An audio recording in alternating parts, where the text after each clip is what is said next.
This is The Process Shot. I'm Michael. I'm stuck in a haunted movie theater, and I've seen Deadly Weapons, a sexploitation crime comedy from 1974 directed by Doris Wishman. It follows Crystal, an advertising executive who doesn't actually do much professional work because the movie focuses more on her home life, and in particular her husband, and in particular his gangster activities.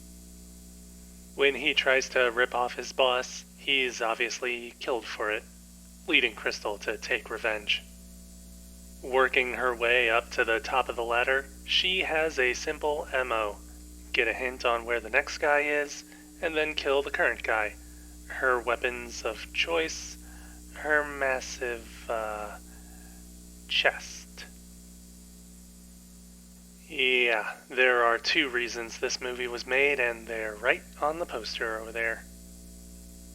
There really isn't too much else to say about that. There really isn't much else to say about the story or other characters either. At least that's just because the movie more or less embraces the basic sexploitation concept and puts most of its focus on showing the goods whenever it can. The actual story following Crystal and her gangster husband and the whole revenge plot is pretty much irrelevant. Though I do appreciate that it does try to have an actual story going on.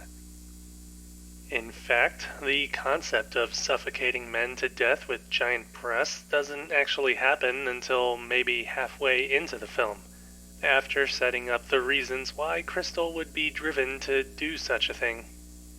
I mean, it's still not anything substantial overall, but it at least tries to have that creative drive.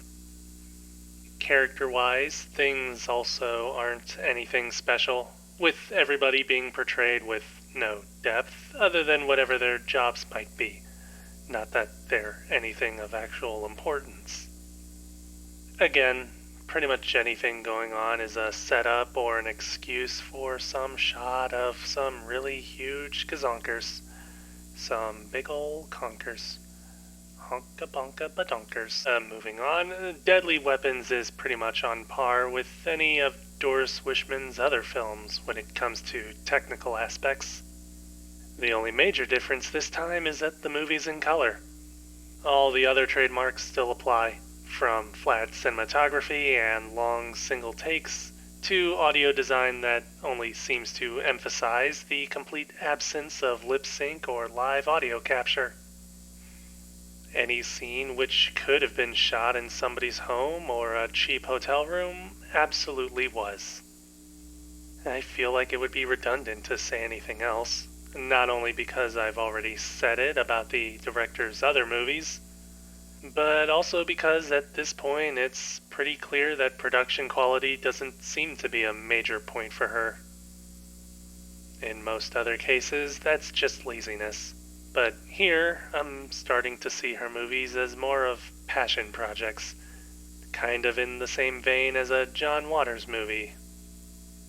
Like, it's not about putting out a good movie for all audiences, but putting out something that she would be proud to have made in spite of the limitations against her.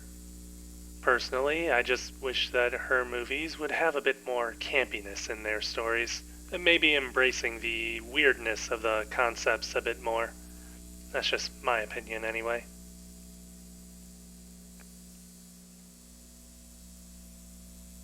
Deadly Weapons, Doris Wishman, 1974. 2 stars.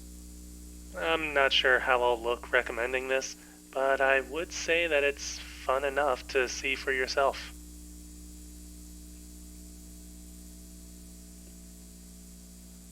That's it for this review. If you liked it, leave a like. If you didn't, leave a comment.